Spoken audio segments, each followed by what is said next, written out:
networker is like a great interviewer. I'm huge on authenticity, guys.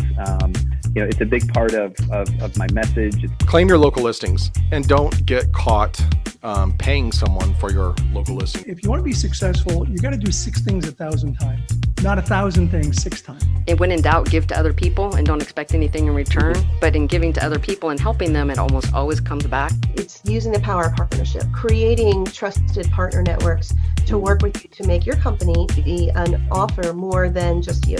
They've done 90% of the work. It's your job to do the last 10% to meet them in the middle. Don't let the fear of losing be greater than the excitement of winning.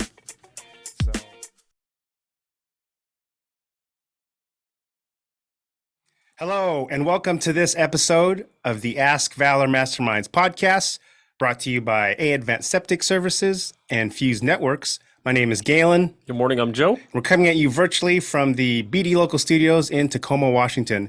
So Joe, for our new listeners and viewers tuning in for the first time, listening for the first time, how did our podcast come to be? Sure. So it first started out as a private Facebook group page where the purpose was just to bring businesses together to kind of talk to one another, have conversation, ask questions, share tips.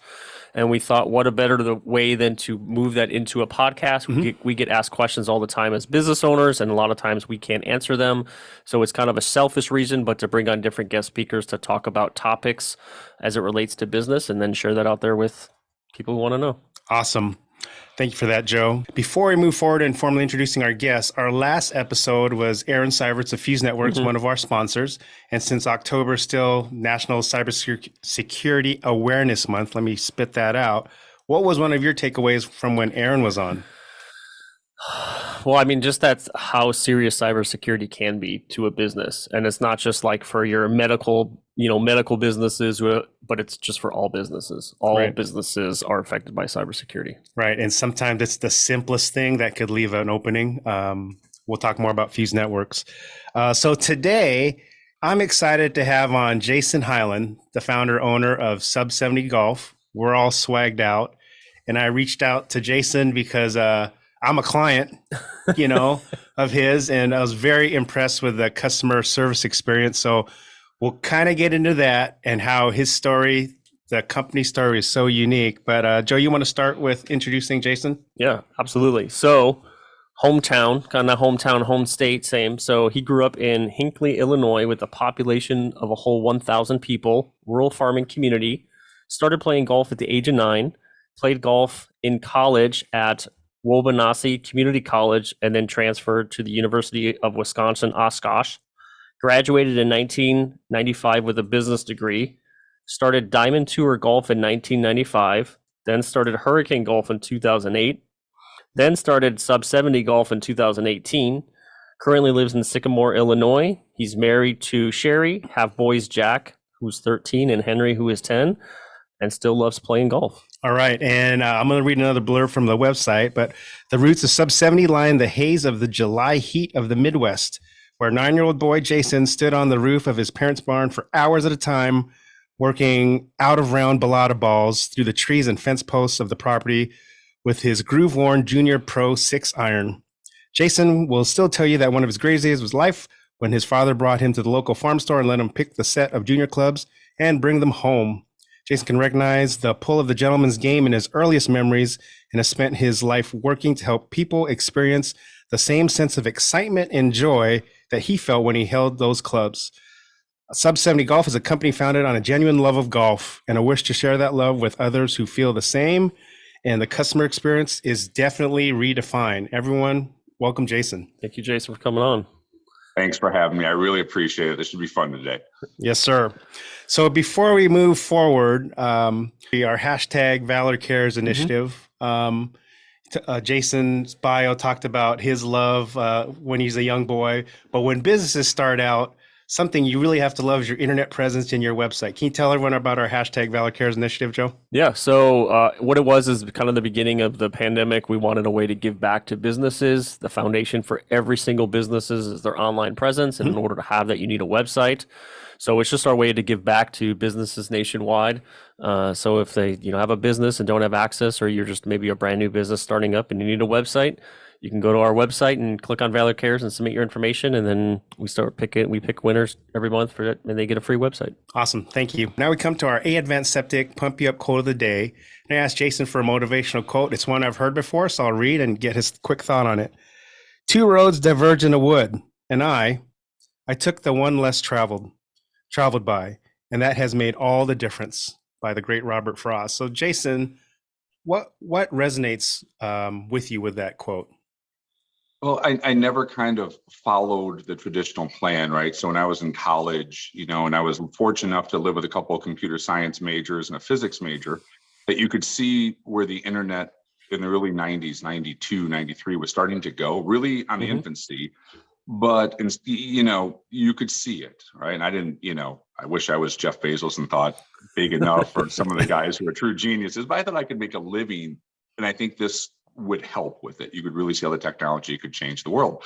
So instead of getting a regular job out of school, I started Diamond Tour when I was 22 years old. And we've always kind of forged I've had fun doing it, but we've never kind of done it the traditional way, in the sense of, I always tell people I have not had a real job in life yet, right? And I'm trying to keep it that way. So, with the way we started Sub-70, with starting a company at 22, I've never done what the expected road should be. So I thought that quote kind of fit kind of how I lived the last, 28 years, 27 years. Awesome. And it's just a true testament of doing it your way, and then kind of the success that kind of happened and everything, which we'll get into, and how you guys are so unique. Did you know segment sponsored by Fuse Networks. Since October is National Cybersecurity Awareness Month, this tip from Fuse: avoid plugging an unknown USB device into your PC. It may consist of malware that could infect your devices. You could also steal and damage your personal or company information. Contact Fuse Networks for any consultation on those kind of cybersecurity kind of principles and best practices. So now we're going to start to peel the layers back of the onion. So just real quick, the Sub-70 experience for me, I almost had to do a double take, because when I first found out about you guys on my Golf Spy and on some of the forums, you didn't do any mainstream marketing, and I had big box stores. But when I reached out to you, you actually reached out to me back, like a call and a text, and provide your cell phone information, which to this day, years later, I'm still ordering stuff. It's you that I could contact, and you get back in a timely manner. So I just thought wow, it's that kind of ultra Nordstrom experience and very competitive prices, and it's a unique business model, and now just kind of growing. So I kind of want to share that with our audience. I know our audience aren't all golfers, but just the principles of how you treat the customer. So these are some trends I wanted to bounce off you, because we admire how you do it. Listening gets you feedback and data. So talk to us about the principles of that. Just listening to your customers, or how you, the handwritten note, just the little details of what you got from your customer feedback. Well, since we're direct to consumer, right, where most traditional golf businesses, they sell to a retailer, and then the retailer sells to the customer. So if I was a traditional business in that regard, there's nothing wrong with it, but there's the difference. I may never talk to the end customer. With us being direct to consumer, it's such an asset, or a way for us to utilize that tool, because they'll tell you how you're feeling between social media and phone calls, and we're connected all the time. Right. They will let you know good, bad, or ugly. So how do you not, we thought from the start, this would be such a great resource to use for us to be, if we're doing something really well, great. If something needs to be improved, they'll let us know. We've done product development from just hearing it from customers over and over, because sometimes you get so far in that your own box of what you do, having that outside perspective makes sense. If you start to hear it enough, it's hey, there's a trend line here. So we thought it was a wonderful resource to use from the start, to have that relationship with the customer, which makes us a little bit different than a lot of golf companies. So this one, listening grows your customer retention. So you're one of the most loved brands, just with the polls and everything of these golf companies being rated with loyalty and everything. How was that intentional? Growing your customer retention? I mean, because it looks like when you have new products coming in, people on the boards and everything, as I listen to them and read, like people are always engaging and sharing, being ambassadors still of you. And like I was texting you offline before our podcast, like when I went on my Pinehurst golf trip and wearing the hat, I had 3 people come to the parking lot and tell me a little bit about this. And I shared the story, so. No, not intentional. What we intentionally try to do is make sure that the customer is not treated like an invoice number, is sort of always our. So if you just listen, sometimes just shut up and listen, hear them out, and imagine the customer is your brother-in-law that you assume you like your brother-in-law, that you like, right? And how would you treat your brother-in-law that you loved and liked, and use that through every conversation. And then we thought everything else would kind of take care of itself if we always kind of used that principle. And also service has gotten so bad, for lack of a better word. You guys call anything and it takes forever and you can't get to human. It wasn't that hard to win this battle. Like, just pick up the phone and call somebody back, and people are shocked anymore, right? It's not that hard. It's kind of like an old school way of, like, when I was taught in the early 90s of working at a pro shop or the local grocery store, like that was ingrained. So we just kind of brought that. We've always kind of had it, but we really brought that to the forefront because I think it's lacking, right? I think it's lacking. So we just thought there was a real opportunity for us to be more nimble and to be kind of more boutique. But like you guys were saying, like, it's not that hard to call somebody back. Like, just take the 10 minutes, make them feel appreciated, but it's genuine. It's not like a calculated thing. I genuinely appreciate when people call us. I appreciate they trust us. I appreciate they, reach out to us. So it's out of love. It's not a calculated thing. Then that's just what's happened, which I'm humbled by, is a byproduct, I think, hopefully, of that service. Right. So I'm curious, what made you decide to put your cell phone number on the thank you cards that you send out to people? Because I don't know any other CEOs that are like, hey, I'm going to mail something. I'm also going to put a thank you card in there. I'm going to put the owner's name. And then instead of putting a 1-800 number, if you have concerns or whatever, that you just decide to put your cell phone. Like, what made you decide to do that? Felt like the right thing to do. That's simple. With me at the end. Yeah. So in case it's 9 at night, if they needed something, I mean, I might not get to it immediately, but I'll get to it. And that might be, hey, I'll call you in the morning, but just to give the people the reassurance that I'm here and we care. Basically, you're trying to say, like, I care. I genuinely care about you as the customer and your experience. And I'm willing to put this out there, which, once again, it wasn't calculated. It just felt like the right thing to do. Because if people have a negative experience, they're going to share that on social media. But if they have the experience that you're providing to them, they're also going to share that as well.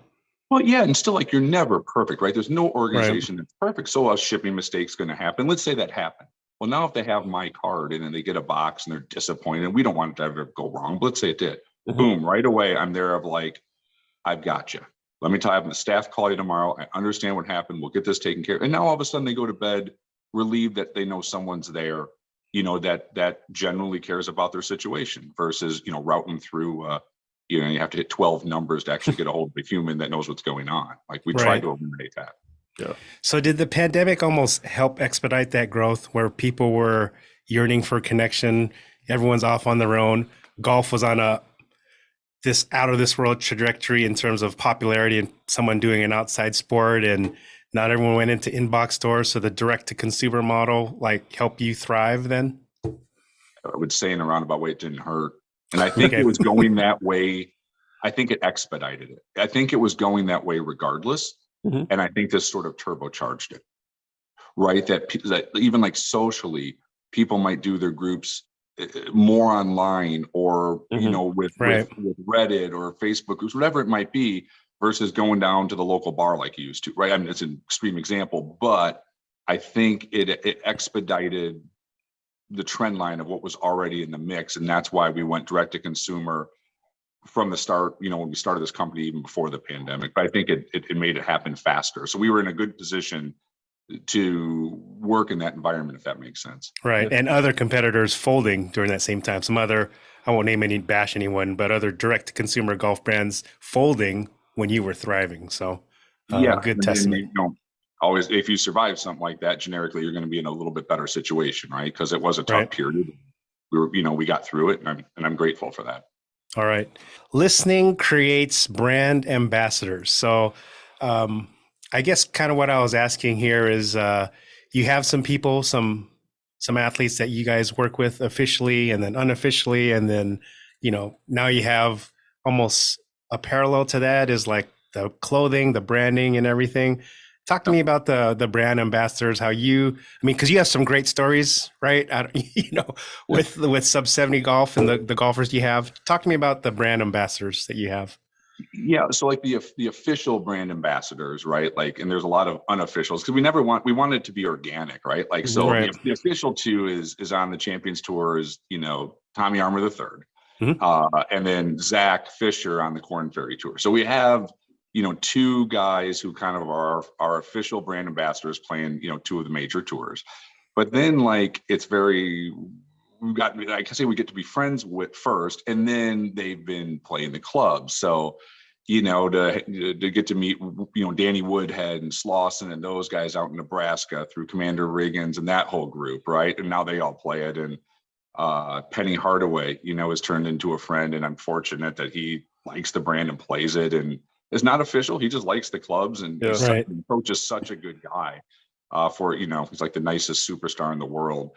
So we've kind of, and there's, a bunch of other guys like that as well, but it's happened organically. Brett Hall plays in our irons and he's friends with Tommy, and, it's just one guy leads to another guy leads to another guy or something to that extent. And we just are very chill about it. Like we only want to have that. We want them to play the clubs only if they really want to play the clubs because they think it's better for the game and they like it. And so we've tried to make it where it's real. It's not a paid for or bought sort of thing. So we've kind of approached it differently where it's like, yeah, man, like no problem, coach, we got you and we'll send you a set of clubs. And if you like it, great. And if not, no problem either. And then, for that one, fortunately, he liked it. And when the tournament was in Memphis, he was on CBS wearing a sub-70 hat, which is kind of cool doing the interview. That's kind of cool.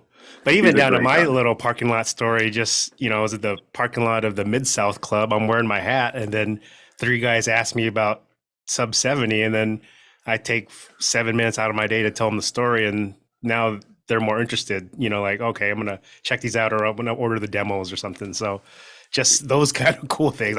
I wasn't trying to do that on purpose, but since I like the product, like you said, it's organic, unforced. So.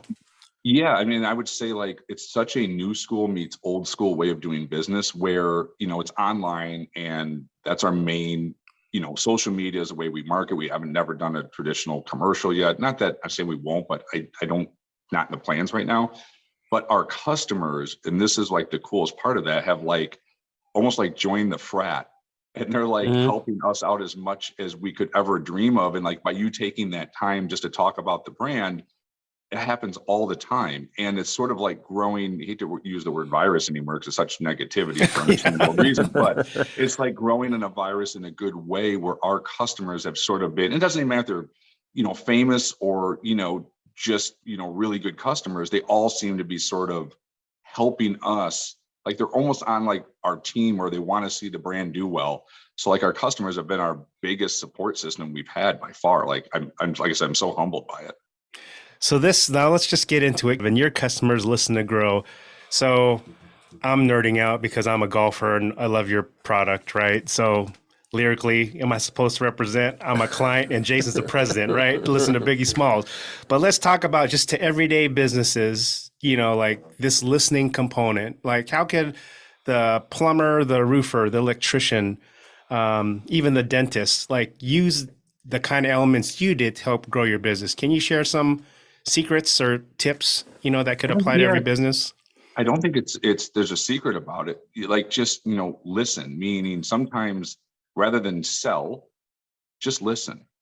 And so you really understand the customer's concerns and how you can help, and if you help them and you solve their problems and you do it fairly, and you, like you said, you don't treat them like an invoice number. I think it's applicable to every business. If it's a doctor's bedside manner of just listening, if smiling, if it's not feeling like I'm going to upsell you on everything I possibly can. If you just say, I've got you, no, we don't need to do, a $400 upcharge shaft because I trust me, this one will work and there's no upcharge. Like that's how we do it.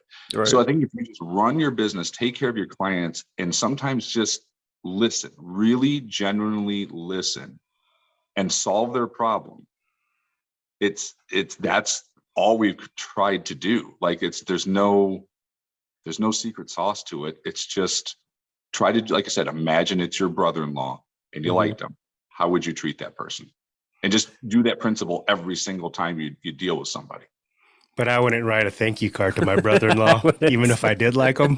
where you go the extra. I mean, those are some customer service elements that we were impressed, that I was impressed with and everything. So I don't write them anymore, right? Like it's just gotten too big. But we hire real. It's not fake, right? There's a real human being writing that thank you card, and we generally mean it, right? Like someone's taken their hard-earned money. These things are, still not inexpensive, and have trusted us to do this transaction. What's it take? 45 seconds to write a thank you card? Right. It's not that hard to do. Of simply just say, hey man, like I really appreciate this. Our organization appreciates it, and here's my card if you have any questions. It's worked, and I think there's a lot of businesses that could, not learn from, because it's not hard. It's common sense, but take the time. Anymore, the world is, half the people are mad at each other. There's negativity sometimes, right? Sometimes just saying I care and a smile and just doing it the right way, it goes a long way anymore, because it feels like there's some things in the world that aren't, I'm not trying to get like a soapbox, but there's you read there's a lot of negativity in the world, and we're trying to just do it with a positive vibe all the time. It doesn't matter, what political, side you're on. I don't care. I'm just trying to make your life a little bit more enjoyable on the golf course. And I love doing it. It's not hard for me to smile and say thank you and help people out. Like I'm, how lucky I am to get to do this for a living. Like, right. Like I'm living my dream. It's crazy. Well, I think a lot of people too are just kind of sick and tired of everything being so transactional, right? So we mentioned Amazon, like, all right, Prime, you could have it in 2 hours. You buy something, there's no connection to the brand. You know what you want, and then it's done. And then some people, like the old school, like you just miss like talking to like a salesperson or someone, hey, this is what I want. Can you recommend something for me? As opposed to reading 300 reviews and then, oh, this person is similar like me, I'm going to try it. Then you have the option to return it. Where the customer service experience, like you've redefined expectations, it's almost like going back to what it was like back in the day. I would argue you still have to have the Amazon element of those clubs need to get custom built, put in that box quickly. People still want information or the product as fast as you can. You still have to hand make all the stuff. So this is where I said it's new school meets old school. You still have to do it in a modern way, but essentially it's like trying to take, if you ever go to like a great hotel, right? And just the love, it's not cheesy. It's not, oh gosh, this guy talks to me. It's just the level of service at a 5-star hotel is fantastic. Do you need help? And you feel like, when you're there, they generally care about your experience and they're there to help you. That's kind of what we tried to bring to Sub-70, of that level of concierge service with a modern way of getting you a golf club, kind of new school meets old school. Right. I'm going to bring it up. So you touched a little bit on marketing, how you guys don't do traditional marketing, but I think what you're doing is you're providing a great service. People like the brand, people like the clubs, they like the apparel, they buy it all, and then they wear it out in town, and then other people see it, and then they ask questions to people in a parking lot about the brand, and then so you're creating good marketing, and you just don't even know it. I mean, even you being on the call, you're all branded out. You got a shirt, you got a hat, you got the wall behind you. Like it seems like you get branding and providing a good name to your brand. Yeah, I mean, I think we got a good logo that people recognize and simple, which the best logos in the world are simple. So yeah, I mean, we want the brand out there, but we don't want to jam it down somebody's throats, right? So somebody's throat. We look at a lot of like how not, Rolex obviously is one of the greatest brands in the world, right? And they brand fantastic of what they do. But some of the more niche brands, how does like a high-end watch brand market? Like a Hublot or an AP, where they're a little bit more subtle, or at least Nardin, like how do they bring their customers in? And it's almost like you discover the brand. Now you're out there, you're putting enough content out there, but you almost want to feel like, that's kind of cool. And you feel like you found it, and you might not think everyone knows about it yet. Right. So you want the customer to kind of feel like they're a part of this movement or brand. So we're trying not to hit people over the head by design, because I wouldn't want to hear my voice on a golf commercial 19 times out of a 2-hour period either. So we're just trying to be a little bit more subtle about it. But of course you're proud of what you do. You want everyone to see the brand and recognize it and play the clubs, but we want to be a little bit more laid back, or a little bit more subtle or refined per se. So I know during our discovery call, can you just quickly share the story of your inspiration for how the sub-70 golf model was? We were talking about like how suits are made and, like Combative Gentlemen or whatever Combatant suit company. Yes. Yeah. So can you tell us, share that story with us, please? So we had the concept of sub-70, didn't have the name at that point, but it's like, I really was trying, like, how do we make this really boutique-ish, high-end golf club company a little bit different? And I thought about the direct-to-consumer model, but this is what like made me think like I'm going the right way, right? So I needed a suit, and normally, like, I'm like an internet guy, like I'm in a flat bill and I high tops, right? Like I don't dress up very often, but if I wear a suit, I want to have a nice suit, right? But I don't want to spend $1,000 like on a low end Hugo Boss suit to wear twice a year at most. So I was watching CNBC, and there was this guy was talking about he started a company called Combatant Gentlemen, and he was confused at first because traders at on Wall Street were ordering like 40 shirts at a time the same size, because his button downs, he was doing button down shirts, ties, and suits. Well, they would just wear them and throw them away without laundering them, and it was cheaper than buying and going to launder them in Manhattan. So he kind of got this cult following on Wall Street. So they put him on CNBC, and the guy basically talked about like, you don't even really want to know what it actually costs to build a lower end Hugo Boss suit that retails for $900. You got way more into the marketing and Fifth Avenue store. So he decided to have the suits made, hide out in a warehouse in California, and ship you the suit. And the box is really cool. The branding's cool, but it's $180. Now you have to take it to a local tailor for like $50 or $60. But for $250, he said it's the equivalent quality of a lower end Hugo Boss suit, which is still a very nice suit. Right. I'm like, perfect, I'll try it. The box was cool. The suit was really nice material. Yes, I had to take one more step to get it fit. And the funny story is my next door neighbor is an eye surgeon who always wears like really nice suits, part of his job. So he's just giving me shit, I can't believe I bought a $200 suit, and like when I got it tailored, and my wife's like, it looks really nice. He's like, call me when it's done, right? And he's looking at it, he opens the door, and he gives me shit constantly, right? He looks at me, he's like, all right, I'll give you that one. It's the nicest looking $200 suit I've ever got, but I'm not wearing it still, right? Yeah. Meaning like he was shocked how good the quality was. And I'm like, okay, if I can do this with a suit and feel good about it and see the value in the quality, the golf club thing will work. So it validated, and I still use Combatant Gentlemen now. Like if I need a suit, like I don't even think of going anywhere else. I know my size. I have to bring it in. I take it to the tailor. They're up like $200 or $210 a suit. It's still like the best value ever for style and material and fit. It looks like $1,000 suit. Yeah. So like they changed the way I buy dress shirts and ties and suits if I need one. Right. And it's great. Like their branding's cool. Like, so they really were inspiration to what we did. Awesome. Nice. So last question. So in the next 5-10 years, where do you see sub-70 part one? And then the second part of that question is, will you let your customers dictate kind of the path you want to go, or do you have a set model and you'll tinker with like the feedback you get? Well, I think the model is set, right? We're direct to consumer. We've already turned down opportunities to be in, won't name names, but large stores we've said no to, right? So we're staying on our pathway. I think we're going to keep growing domestically, but our big push is international. We already are up to, we're in 12 different countries already. Nice, congrats. So I can see the brand getting more and more global based, and taking that brand, and because you can replicate what we do here quite easily in the UK, in Argentina. The parts go down, they fit the club. It's pretty. You can do this pretty easily in different locations as long as you have the right partner to do it with. And we're getting nice partners. So I think it's going to be the big push, the next 5 years is making it 10 years kind of, hope we're still very successful and it's growing like crazy and still fun doing it. But next 5 years, a lot of international growth. So we can try to really make it a global brand. But we're not going to abandon the principles of kind of what we built as the foundation, as kind of where we have it now.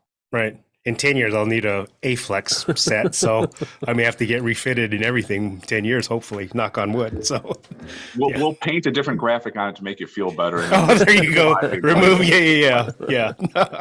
I'll put the 6.0 on there. Right. Exactly. So, yeah. Exactly. So before we close, our hashtag Valor Cares Initiative, one last plug, Joe, please. Yep. If you don't have a website or you don't like your website, reach out and we could hopefully choose you to build a free website for you. Awesome. Jason, thank you. This was great.